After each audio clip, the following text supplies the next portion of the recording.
आखिरी वीडियो में हम लोगों ने पढ़ा है ट्रिग्नोमेट्रिक रेशियोज के बारे में, है ना। और उससे आधारित जो है इस वीडियो में हम लोग क्वेश्चन सॉल्व करेंगे, ठीक है। एनसीईआरटी के जितने क्वेश्चन है, जैसे कि एग्जाम्पल्स के हो गए, फिर एक्सरसाइज के हो गए, तो ट्रिग्नोमेट्रिक रेशियो पे बेस्ड जो है हर एक क्वेश्चन को हम एनसीईआरटी का यहाँ पे सॉल्व करने वाले हैं। So have a look. तो मैंने यहाँ पर एनसीईआरटी के एग्जाम्पल्स का पहला क्वेश्चन लिख लिया है। सो अब इसको हम लोग सॉल्व करने वाले हैं, ठीक है। सो ध्यान से देखिएगा। जैसे यहाँ दिया हुआ है कि tan a का वैल्यू 4/3 दिया हुआ है, ठीक है। tan a का वैल्यू 4/3 दिया हुआ है और वो फाइंड करना है, find the other trigonometric ratio of the angle a। आपको एंगल a के बाकी सारे ट्रिग्नोमेट्रिक रेशियो फाइंड करने हैं। तो चलिए हम लोग पहले एक ट्रायंगल बनाते हैं जिसमें हम लोग एंगल a को रिप्रेजेंट कर देते हैं। जैसे मैंने दिखाया ABC, ये आपका राइट एंगल ट्रायंगल है, जहाँ पर राइट एंगल का हमारा 90 डिग्री एंगल कहाँ बन रहा है, एंगल B पे बन रहा है। तो आपको दिया गया है tan a का वैल्यू 4/3, यानी कि अगर इसको सॉल्यूशन करना होगा हम लोगों को तो कैसे करेंगे। आपको दिया गया है tan a का वैल्यू 4/3, यानी कि इस एंगल की बात की जा रही है। इस एंगल के रेस्पेक्ट में हर चीज़ को आपको देखना है कि कौन सा परपेंडिकुलर होगा, कौन सा हाइपोटेनस होगा और कौन सा इसका बेस होगा, ठीक है। तो tan a का वैल्यू आपको दिया गया है 4/3। तो आपको लेट क्या करना है, आपको लेट करना है कि यहाँ पे कि ये जो है P/B के फॉर्म में होता है।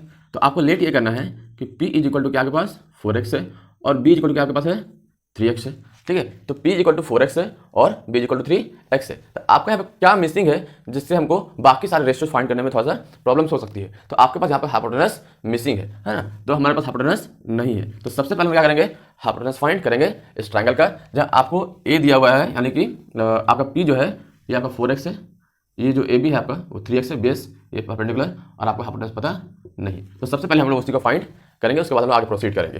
तो कैसे फाइंड करेंगे, तो by using Pythagoras theorem, by using Pythagoras theorem. तो पाइथागोरस थ्योरम का इस्तेमाल करेंगे और फिर हम लोग इसका वैल्यू फाइंड करेंगे। तो h क्या हो जाएगा हमारे पास, √P का स्क्वायर प्लस B का स्क्वायर, यानी कि P क्या है आपके पास 4x का होल स्क्वायर, B क्या है आपके पास 3x का होल स्क्वायर। तो अगर क्या आ जाएगा वैल्यू, तो ये आपके पास आ जाएगा 16x का स्क्वायर और प्लस 9x का स्क्वायर। जब दोनों को जोड़ेंगे तो आपके पास क्या आएगा 25x का स्क्वायर। ये जब स्क्वायर यहाँ से हम निकालेंगे तोड़ के, तो क्या निकलेगा हमारे पास 5x, यानी आपके पास हाइपोटेनस क्या आ गया 5x आ गया, ठीक है। यानी कि आपके पास आ गया h की वैल्यू 5x, है ना। तो बाकी जो आप ट्रिग्नोमेट्रिक रेशियो का जो फॉर्मूला पढ़ के रखे हुए हैं उसके आधार पे बाकी निकालना क्या हो गया है, आसान हो गया है। कैसे निकालेंगे, तो tan a का वैल्यू दिया हुआ है, आपको निकालना सबसे पहले क्या sin a का वैल्यू, sin a का वैल्यू, यानी कि देन sin a = क्या होता है P/h, यानी कि परपेंडिकुलर अपॉन हाइपोटेनस होता है। परपेंडिकुलर क्या आ गया आपके पास, आपके परपेंडिकुलर है 4x और आपके पास हाइपोटेनस क्या आया है, आपके पास हाइपोटेनस आया है 5x, x कैंसल आउट आया 4/5। उसी प्रकार से cos a क्या हो जाएगा B/h, यानी कि B/h है तो B क्या है आपके पास 3x है और हाइपोटेनस क्या है आपके पास 5x है, x क्या हो जाएगा कैंसल आउट हो जाएगा और बचेगा आपके पास 3/5। अब आते हैं हम लोग किसमें, tan a में। tan a क्या होता है आपके पास, तो tan a का वैल्यू होता है, और tan a का वैल्यू आपको दिया हुआ है तो हमको tan फाइंड करने की जरूरत बिल्कुल भी नहीं है, ठीक है। अब निकालते हैं हम लोग cosec a, किसका cosec a का वैल्यू फाइंड करते हैं। तो cosec a का वैल्यू क्या होता है, तो cosec a का वैल्यू होता है h/p, यानी कि sin a का जस्ट रेसिप्रोकल होता है। तो आपको क्या का वैल्यू 5/4 आ जाएगा, ठीक है। फिर आते हैं हम लोग इसमें sec a में। sec a का वैल्यू क्या होता है, तो sec a का वैल्यू होता है आपका h/b, क्या होता है cos a का जस्ट उल्टा h/b। तो h/b का वैल्यू क्या जाएगा हमारे पास, इसका जस्ट उल्टा आएगा, यानी कि 5/3। और फिर आखिरी में आते हैं cot a में। तो cot a का वैल्यू क्या होगा, cot a का जो फॉर्मूला था वो क्या था B/P, क्या था B/P, तो B/P, तो B कितना है आपके पास, तो B आपके पास होता है 3 और 3x कितना है, B आपके पास है 3x और P कितना आपके पास है 4x, यानी कि आगे 4x, x कैंसिल आउट आ गया 3/4। इस प्रकार से क्या कर सकते हैं, सारे ट्रिग्नोमेट्रिक रेशियो फाइंड कर सकते हैं। इस प्रकार से हमारा पहला क्वेश्चन सॉल्व हो गया। अब लोग जाते हैं अगले क्वेश्चन की ओर।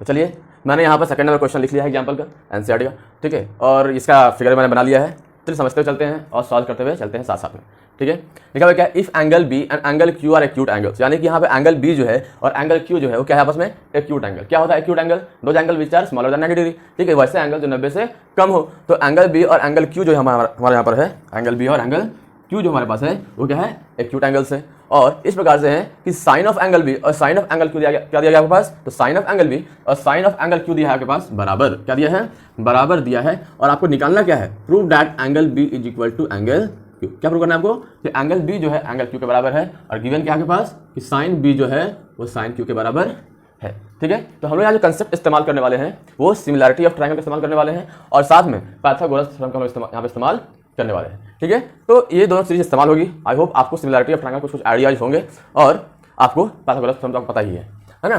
तो आपको गिवन क्या है आपके पास, तो आपके पास गिवन है कि साइन ऑफ एंगल बी और साइन ऑफ एंगल क्यू दोनों आपस में बराबर है। ठीक है, तो आप देखिए एंगल बी का जहां बात किया जा रहा है वो ट्रायंगल एबीसी में है, और एंगल क्यू का जहां बात किया जा रहा है वहां पर वो कहां पे है, तो पी क्यू आर में। कहां पे है, पी क्यू आर में है। और साइन बी अगर हम लिखे तो क्या होगा, ये इसका परपेंडिकुलर है, ये आपका हाइपोटेनस है, और ये लोग क्या है, बेस है। ये इसका परपेंडिकुलर है, ये हाइपोटेनस है, ये क्या है, बेस है। अगर आपको साइन ऑफ एंगल बी लिखना है तो क्या होता है फॉर्मूला, पी बाई एच, यानी कि परपेंडिकुलर अपॉन हाइपोटेनस, यानी कि ए सी अपॉन ए बी। तो आप यहाँ से क्या कीजिए कि साइन बी का वैल्यू पहले फाइंड कर लीजिए, है ना। साइन बी का वैल्यू फाइंड कर लीजिए। Here sine B is equal to क्या हो जाएगा आपके पास, A C upon A B हो गया, ए सी अपॉन ए बी हो गया। उसी प्रकार से आप क्या कीजिए कि साइन क्यू का वैल्यू फाइंड कर लीजिए इस ट्रायंगल का, है ना। साइन क्यू का वैल्यू फाइंड कर लीजिए, तो साइन क्यू क्या हो जाएगा, तो साइन क्यू हो जाएगा आपके पास P R upon Q R. क्या हो जाएगा, P R upon Q R. Sorry गलत बोल रहा हूं मैं, यहाँ पे हो जाएगा क्या, P R upon P Q. क्या होगा, P R upon P Q हो जाएगा, P R upon P Q हो जाएगा। साइन भी मालूम पड़ गया, साइन क्यू मालूम पड़ गया। तो अब क्या करना है, दोनों आपस में बराबर है, therefore A C upon A B is equal to P R upon P Q. ये हो गया आपके पास A C upon A B is equal to P R upon P Q. हम थोड़ा इसको थोड़ा अरेंज करेंगे, पी आर को यहाँ पे लेके आएंगे और ए बी को उधर लेकर के जाएंगे। इसे हम थोड़ा अरेंज कर लिखते हैं, तो क्या हो जाएगा हमारे पास, A C upon P R is equal to A B upon P Q हो गया हमारे पास। A C upon P R equal to A B upon P Q. इसको हम लोग के बराबर मान लेते हैं। क्या दिया क्या इसको, ये हमारा के बराबर है, कोई दिक्कत आता है में नहीं। ठीक है, अब जो है हमारे पास A C upon P R मिल गया है, A C upon P R मिल गया है, और A B upon P Q मिल गया है, A B upon P Q मिल गया। दोनों रेशियो आपस में बराबर है। हमको चाहिए क्या कि B C upon Q R भी आपस में बराबर, इसके बराबर, इस रेशियो के बराबर हो जाए। अगर रेशियो बराबर हो जाएगा तो हम लोग बोल पाएंगे कि ट्रायंगल ए बी सी जो है और पी क्यू आर जो है आपस में क्या है, सिमिलर है।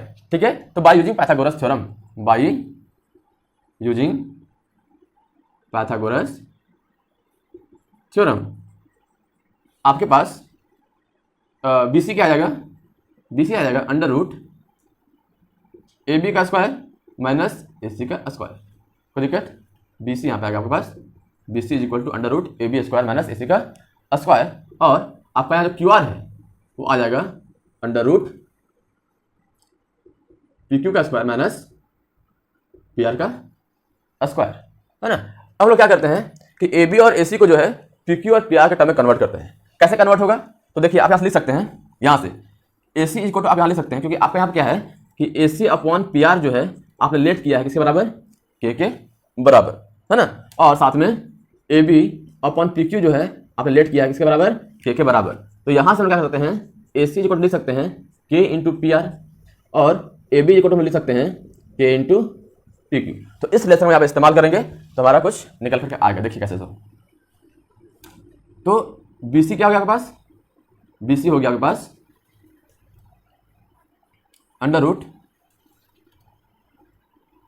हम ए सी लिख रहे क्या, के पी आर, तो के पी आर का होल स्क्वायर माइनस, सॉरी उल्टा हो गया, ए बी लिख रहे हैं हम लोग के पी क्यू, यानी कि के इंटू पी क्यू का होल स्क्वायर माइनस, और ए सी लिख रहे हैं हम लोग क्या, के पी आर, यानी कि के पी आर का होल स्क्वायर।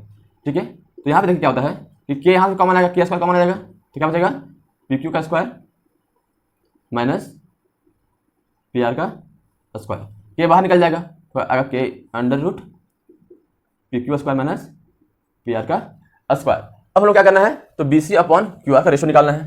तो B C upon Q R हमारे पास क्या आएगा, तो K into P Q square minus P R का square whole divided by under root P Q square minus P R का स्क्वायर आ गया। ये से क्या होगा, कट जाएगा। तो आपका क्या है रेशियो अल्टीमेटली कि B C upon Q R जो भी है के बराबर है। यहाँ पे A C upon P R K बराबर था, A B upon P Q भी के बराबर था, और B C upon Q R भी के बराबर है। तो इसको ना 1 मानते हैं और इसको 2 मानते हैं, तो फ्रॉम 1 एंड 2 में क्या कर सकते हैं, मैं इधर इरेज कर रहा हूं,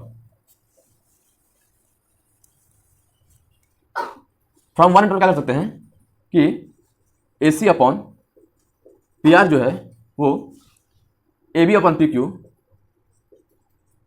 और BC अपॉन QR आपस में बराबर हो गया, यानी कि कॉरस्पॉन्डिंग साइड का जो रेशियो है हमारा क्या हो गया, इक्वल हो गया। तो हम लोग कह सकते हैं कि ट्रायंगल ABC जो है वो ट्रायंगल PQR के सिमिलर हो गया। ठीक है, thus triangle ABC is similar to triangle PQR। और आप पढ़ रहे हो क्लास 9th में कि अगर ट्रायंगल सिमिलर हो, या फिर इसी क्लास में पढ़े होंगे सिमिलरिटी ऑफ ट्रायंगल में, कि अगर ट्रायंगल सिमिलर हो तो कॉरस्पॉन्डिंग एंगल क्या होता है, आपस में इक्वल होते हैं। ठीक है, which implies angle A is equal to angle P, angle C is equal to angle R and angle B is equal to angle Q। अब देखिए आपको यही प्रूव भी करना था कि एंगल B जो है एंगल Q के बराबर होगा। ठीक है, इस प्रकार से ये क्या हो गया, हमारा क्वेश्चन सॉल्व हो गया कि एंगल B जो है एंगल Q के बराबर हो गया। आपको दिया क्या था कि साइन B जो है साइन Q के बराबर है, अब प्रूफ क्या करना था कि एंगल B जो है एंगल Q के बराबर है। ठीक है, तो हमने लिया इसको इक्वल लिया, फिर इसका रेशियो फाइंड किया, रेशियो फाइंड करने के बाद हम लोगों ने क्या किया, पाइथागोरस थ्योरम इस्तेमाल किया और जो बाकी जो दो साइड बचा था उसका रेशियो फाइंड कर लिया, और रेशियो फाइंड करने के बाद हम लोगों ने तीनों को इक्वल कर दिया। हमको पता है कि अगर कॉरस्पॉन्डिंग साइड का रेशियो अगर दो ट्रायंगल के बराबर हो तो ट्रायंगल सिमिलर होता है, और हमको यही पता है कि अगर ट्रायंगल सिमिलर है तो उसका जो कॉरस्पॉन्डिंग एंगल है वो भी आपस में इक्वल होते हैं, इसलिए क्या हो गया, हमारा एंगल B जो एंगल Q के बराबर हो गया। ठीक है, अब चलते हैं अगले सवाल की ओर। तो मैंने यहाँ पर NCERT का एग्जाम्पल नंबर 3 लिख दिया हूँ, और चलिए हम उसको समझते हैं और समझ कर सॉल्व करने का प्रयास करते हैं, है ना। तो लिखा हुआ है कंसिडर ट्रायंगल ACB, तो आप क्या करना पड़ेगा, सबसे पहले ट्रायंगल ACB बनाना पड़ेगा। तो ठीक है, ट्रायंगल ACB हम लोग बनाते हैं, ACB बोल क्या रहा है कि consider a triangle ACB right angle at C, यानी कि C के पास क्या के पास है, राइट एंगल 90 डिग्री का एंगल बना रहा है, इन विच AB is equal 29 units. AB कितना है पास 29 यूनिट्स है, और BC कितना है आपके पास, तो BC है आपके पास 21 यूनिट्स। ठीक है, और आपको दिया हुआ है कि एंगल ABC जो है वो थीटा है, कितना है, एंगल ABC जो क्या है आपके पास थीटा गिवन है। तो आपको फाइंड करना है क्या कि sign square theta plus cos का थीटा का वैल्यू कितना होगा, और फिर सेकंड क्वेश्चन में सॉल्व करना है कि कॉस का theta minus sign square theta का वैल्यू कितना होगा। ठीक है, तो चलिए हम फाइंड करते हैं। इसको फाइंड करने के लिए सबसे पहले आपको फाइंड करना पड़ेगा थर्ड साइड इसका। एक साइड हाइपोटेनस दिया हुआ 29, बेस दिया 21 और परपेंडिकुलर पता आपको नहीं है। इसको फाइंड करने के लिए हम इस्तेमाल करेंगे पाइथागोरस थ्योरम। ठीक है, तो गिवन क्या है आपके पास, तो आपके पास गिवन है कि triangle ACB right angle at C, in which जिसमें क्या है आपके पास, जिसमें आपके जो है वो आपको दिया गया है AB is equal to 29 units और BC is equal to 21 units दिया हुआ है। तो सबसे पहले आपको AC फाइंड करना होगा, AC का वैल्यू कितना होगा। चलिए हम लगाते हैं पाइथागोरस थ्योरम। तो बाई यूजिंग पाइथागोरस थ्योरम या फिर पाइथागोरस फॉर्मूला बोल सकते हैं हम लोग, AC जो होगा वो क्या हो जाएगा आपके पास अंडर रूट AB का स्क्वायर, यह आपका हाइपोटेनस है, माइनस BC का स्क्वायर यहाँ पर बेस हो गया। तो अंडर रूट AB का वैल्यू कितना है 29 है, तो 29 का स्क्वायर हो जाएगा, माइनस BC का वैल्यू कितना है 21 है, तो 21 का स्क्वायर हो जाएगा। ठीक है, अब आते हैं यहाँ पे हम लोग क्या 29 का स्क्वायर होता कितना है, कितना होता है, तो आपका 29 का स्क्वायर होता है 841, और 21 का स्क्वायर कितना होता है, तो 21 का स्क्वायर होता है 441। जब इसको सब्ट्रैक्ट करेंगे तो आपका जो वैल्यू आएगा कितना आएगा अंडर रूट 400, और अंडर रूट 400 का वैल्यू कितना आ जाएगा, तो 20, क्योंकि 400 जो है आपका किसका स्क्वायर है, तो 400 आपका 20 का स्क्वायर है, यानी कि AC कितना के पास, AC आ गया 20 यूनिट्स, कितना आ गया 20 यूनिट। तो हम लोग क्या आ गया हमारे पास AC 20 यूनिट्स, 20 यूनिट्स आपके पास AC का वैल्यू आ गया है। तो अगर AB आ गया, BC आ गया और AC भी आ चुका है, तो हम लोग को अब ये साइन थीटा और कॉस थीटा का वैल्यू फाइंड कर लेना है। ठीक है, now sine theta is equal to क्या आएगा पास, अब पता है साइन थीटा वैल्यू क्या होता है परपेंडिकुलर अपॉन हाइपोटेनस, यानी कि AC अपॉन AB। AC कितना के पास है 20 है, तो 20 लिख दिया, और AB कितना के पास है 29 है, तो 29 लिख दिया। उसी प्रकार से निकाल लेंगे हम लोग किसका वैल्यू कॉस थीटा का। तो कॉस थीटा वैल्यू क्या होता है बेस बाय हाइपोटेनस, तो आपका बेस है BC और आप ये आपका हाइपोटेनस है AB, तो आ जाएगा BC अपॉन AB, यानी कि 21 अपॉन 29। साइन थीटा का वैल्यू निकाल लिया हम लोगों ने और कॉस का वैल्यू निकाल लिया है। चलिए हम लोग अब इसका वैल्यू फाइंड करते हैं, ठीक है। Therefore sine square theta plus cos square theta is equal to AC by, तो साइन थीटा का वैल्यू कितना है 20 है, तो 20/29 का स्क्वायर प्लस, और कॉस का वैल्यू कितना है हमारे पास 21/29 का होल स्क्वायर। तो इसको स्क्वायर कीजिए तो आएगा 400/881 प्लस ये आपका आएगा 441/841 841, ठीक है। इसका एलसीएम लीजिएगा तो 841 ही आएगा और इसको जोड़िएगा तो 400 प्लस 441 यानी कि 841/841 कटेगा आएगा कितना 1, यानी कि आपका वैल्यू क्या आ गया sign square theta plus cos square theta कितना आपके पास 1 के बराबर आ गया। इसका आगे का जो है उसके लिए मिटाना पड़ेगा हमको।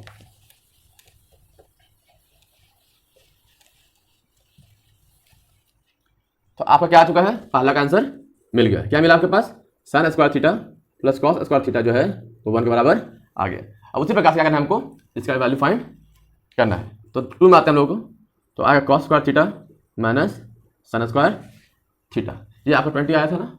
हाँ, तो कॉस थीटा वैल्यू कितना के पास है b/h यानी कि 21/29 21/29 का प्लस स्क्वायर माइनस, और साइन थीटा वैल्यू कितना के पास है परपेंडिकुलर पर हाफ पड़ेगा यानी 20/29, तो 20/29 का स्क्वायर ये आएगा 441/841 माइनस ये 400/841, एलसीएम लेंगे कितना आएगा 841, ये आएगा आपके पास 441 माइनस 400 यानी कि 41/841, ये आपका क्या हो गया आंसर आ गया। इस प्रकार से हम लोगों ने दोनों क्वेश्चन को सॉल्व कर लिया, ठीक है। अब हम चलेंगे अगले सवाल की ओर।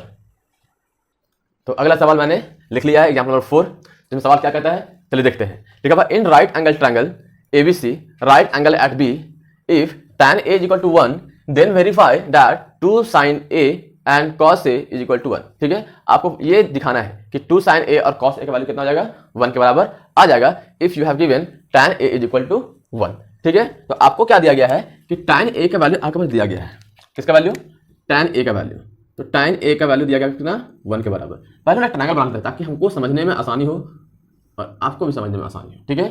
तो मैंने बनाया ट्रायंगल ABC, राइट एंगल कहाँ पर है B के पास है, तो A हल बनाते हैं A B और C, right angle at B, और आपको दिया गया है tan A का वैल्यू यानी कि tan A का वैल्यू इस एंगल की बात की जा रही है, ठीक है। तो tan A का वैल्यू कितना दिया हुआ है 1/1 दिया हुआ है, ठीक है। तो tan A को अगर रेशियो के फॉर्म में लिखा जाए तो कैसे लिखेंगे, तो आपको पता है कि परपेंडिकुलर अपॉन बेस होता है, क्या होता है परपेंडिकुलर अपॉन बेस होता है, यानी कि हो जाएगा आपके पास BC/AB, क्या होगा BC/AB।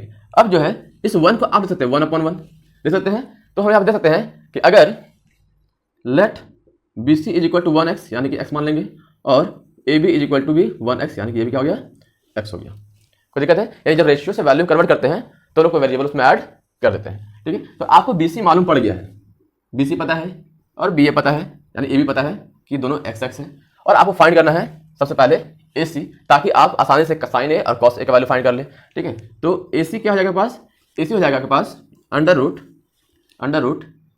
AB का स्क्वायर प्लस BC का स्क्वायर। क्या किया लोगों ने यूज किया पाइथागोरस थ्योरम को, किसको पाइथागोरस थ्योरम को लोगों ने इस्तेमाल किया, ओके। तो AB का वैल्यू आपके पास है कितना x, ये x का स्क्वायर, और BC का कितना आपके पास है x, वो भी x का स्क्वायर, तो आएगा 2x का स्क्वायर यानी कि √2x। आई होप आपका तो समझ में आ गया होगा। तो आपके पास AB पता चल गया है, BC पता है और AC भी आपके पास आ गया है। तो अब क्या करना है आपको, तो साइन A और cos A का वैल्यु फाइंड करना है, तो चलिए फाइंड करते हैं। तो साइन A का वैल्यू क्या होगा, साइन A के लिए इस एंगल के लिए परपेंडिकुलर कौन BC और हाइपोटेन्यूज कौन AC, तो BC/AC हो जाएगा। BC वाले कितना के पास BC है x और AC कितना के पास AC √2x, x एक कितना का वैल्यू √2, कोई दिक्कत। उसी प्रकार से निकालेंगे किसका वैल्यू cos A का वैल्यु, चलो ठीक निकालते हैं। cos A का वैल्यू कितना होगा, तो cos A के लिए जो बेस है क्या है आपके पास AB और हाइपोटेन्यूज AC यानी कि बेस अपॉन हाइपोटेन्यूज, तो AB/AC। AB कितना है आपके पास, AB है x और AC कितना है √2x, x का कट कितना आपके पास √2 आ गया। चलिए अब हम लोग यहाँ पर इसका LHS लेते हैं, ठीक है। From LHS 2 sin A cos A equal two into dot यानी कि इंटू 2 साइन ए का वैल्यू कितना आपके पास है 1/√2 और कॉस ए का वैल्यू क्या आपके पास वो भी 1/√2 ही आया 1/√2 ही आया। ठीक है, अब देखिए √2 इंटू √2 क्या जाएगा 2 आएगा तो 2/2 कट कितना आएगा 1 आएगा। ठीक है, तो हम लोग कह सकते हैं कि 2 साइन ए और कॉस ए का वैल्यू कितना आ गया 1 के बराबर आ गया, हेंस प्रूव्ड। ठीक है, तो चलिए हम अब मूव करते हैं अगले सवाल की ओर। आपको आई होप आपको ये सारा सवाल समझ में आ रहा होगा। तो मैंने ट्रिग्नोमेट्रिक रेशियो पे बेस्ड एनसीईआरटी के एग्जांपल का सारा सवाल का सॉल्यूशन हो चुका है, बस आखिरी बचा है। तो हेलो इस आखिरी सवाल को सॉल्व करेंगे और इस वीडियो को एंड करेंगे क्योंकि वीडियो बहुत लंबा शायद हो चुका है। ठीक है, तो यहाँ दिया हुआ क्या एग्जाम्पल 5 में कि in triangle O P Q यहाँ पर आर लिख दिया मैंने, उसको मैं करता हूँ O. In triangle O P Q, ठीक है, ओपी का लेंथ कितना है तो ओपी का लेंथ है 7 सेंटीमीटर, ओपी को 7 centimetre and OQ minus P Q, यानी कि आपका यहाँ पे जो बाकी साइड है उसका लेंथ नहीं दे करके आपको एक रिलेशन दिया है कि ओक्यू माइनस पी क्यू जो है वो 1 के बराबर है। तो आपको फाइंड करना है कि साइन क्यू और कॉस क्यू का वैल्यू कितना होगा। तो साइन क्यू और कॉस क्यू का वैल्यू फाइंड करने के लिए आपके पास तीनों साइड का लेंथ मालूम होना चाहिए। ठीक है, लेकिन हम इसको मालूम करें कैसे, तो चलिए इसको समझते हुए चलते हैं और मालूम भी करते हैं, पता भी लगाते हैं। ठीक है, तो गिवन है आपके पास कि ओपी का लेंथ जो है वो है 7 सेंटीमीटर। ठीक है, और ओक्यू माइनस पीक्यू जो है वो 1 के बराबर है। तो आप क्या कीजिए ना कि यहाँ जो पीक्यू इधर माइनस में है उधर राइट हैंड साइड ले जाइए, तो OQ is equal to 1 plus PQ हो जाएगा। इसको 1 मान लो, इसको आप 2 मान लो। ठीक है, अब लगा दो क्या इस ट्रायंगल में पाइथागोरस थ्योरम, क्या लगा दो पाइथागोरस थ्योरम। ठीक है, तो बाई पाइथागोरस थ्योरम आपके पास क्या आएगा, आपके पास आएगा ओक्यू का square is equal to OP का स्क्वायर प्लस पीक्यू का स्क्वायर। अब देखिए क्या है आपके पास कि you can replace OQ by 1 plus PQ, यहाँ पे ये जो ओक्यू दिया आपके पास उसको आप 1 प्लस पीक्यू से रिप्लेस कर सकते हैं। तो यहाँ हो जाएगा आपके पास 1 प्लस पीक्यू का whole square is equal to OP कितना के पास तो ओपी है 7, तो 7 का स्क्वायर माइनस पीक्यू का स्क्वायर। तो आप देख पा रहे होंगे पहले हमारे पास था बहुत सारे वेरिएबल, आप कितना वेरिएबल बच गया आपके पास, अब आपके बच गया है बस सिंगल वेरिएबल। उसको लोग फाइंड कर सकते हैं कैसे, देखिए इसको ब्रेक कीजिए तो आएगा 1 प्लस पीक्यू का square plus 2 PQ by factorization. मैंने क्या किया इसको, ये जो a प्लस बी का होल स्क्वायर उसको तोड़ दिया is equal to 49 minus PQ का स्क्वायर। सॉरी यहाँ प्लस था तो प्लस करते हैं, यहाँ प्लस आएगा है ना। अब देखिए ये पीक्यू से पीक्यू कट गया तो क्या बचा हमारे पास, तो 1 plus 2 PQ is equal to 49, ये उधर जाएगा तो हो जाएगा 2 PQ is equal to 49 minus 1 यानी कि 2 पीक्यू इज इक्वल टू 48। तो आपके पास आ गया है 2 पीक्यू इज इक्वल टू 48 यानी कि PQ is equal to 48 upon 2 काटे कितना आएगा 24, कितना आएगा 24। तो पीक्यू आपके पास आ गया 24 सेंटीमीटर। जब पीक्यू मिल चुका है आपके पास और ओपी आपके पास गिवन है और यहाँ से आप ओक्यू निकाल सकते हैं, तो ओक्यू निकालने के लिए therefore OQ is equal to 1 plus PQ था हमारे पास, था ना, तो 1 प्लस पीक्यू कितना हमारे पास 24 सेंटीमीटर, यहाँ सेंटीमीटर आ जाएगा तो आएगा कितना आपके पास आ गया 25 सेंटीमीटर, यानी कि अब आपके पास ओक्यू भी निकल कर आ गया है। ओपी पता है, पीक्यू पता है, ओक्यू पता है, तो हम लोग अब साइन क्यू का वैल्यू और कॉस क्यू का वैल्यू फाइंड कर सकते हैं। अब बात कर रहा है साइन क्यू और कॉस क्यू, यानी इस एंगल की बात कर रही है, तो हमारा परपेंडिकुलर ये अब नहीं होगा, अब ये आपका बेस होगा, ये आपका परपेंडिकुलर होगा। क्यों, क्योंकि एंगल का अपोजिट वाला होता है परपेंडिकुलर और एंगल के एडजेसेंट का जो साइड होता है वो था आपका बेस। ठीक है, तो हम लोग का हो गया यहाँ पे कितना, आपका जो पी का वैल्यू है यानी परपेंडिकुलर, ये वाला आपका परपेंडिकुलर होगा 7 और आपका जो बी का वैल्यू है हम लोग लिखते नहीं है, जिसको इरेज करते हैं और पहले वैल्यूज को यहाँ पुट कर लेते हैं ताकि हम लोगों को दिक्कत ना हो। ये आपका आ गया है 24, ये आ गया आपके पास 25। यहाँ पे हम लोग क्या हुआ है, हम लोग का यहाँ पे तीनों साइड का लेंथ निकल कर सामने आ गया है। तो हम लोग क्या करते हैं साइन क्यू और कॉस क्यू का वैल्यू फाइंड कर लेते हैं। तो साइन क्यू हो गया हमारे पास कितना, इस एंगल के लिए जो परपेंडिकुलर है वो कौन है, ओपी है, और हाइपोटेनस कौन है, ओक्यू है। तो आपके पास आएगा OP upon OQ is equal to OP कितना के पास 7 और ओक्यू कितना है 25। इस प्रकार से हम लोग कॉस क्यू को निकाल लेंगे। तो कॉस क्यू का वैल्यू कितना के पास है, तो कॉस क्यू के लिए जो हमारा ये बेस है, एंगल का एडजेसेंट वाला जो होता है हमारा बेस कहलाता है। तो ये बेस होगा और ये वाला क्या होगा हमारा हाइपोटेनस होगा, यानी कि P Q upon O Q. तो पी क्यू कितना के पास है, तो पी क्यू है 24 और ओ क्यू कितना के पास, तो ओ क्यू के पास है 25। इस प्रकार से हम क्या किया है साइन क्यू और कॉस क्यू का वैल्यू फाइंड कर लिए हैं। आई होप आपको पांचों एग्जांपल समझ में आया होगा और पसंद भी आया होगा। इसलिए वीडियो को लाइक करें, शेयर करें, सब्सक्राइब करें और बाकी वीडियोस के लिए हमें फॉलो करते रहें। Thank you.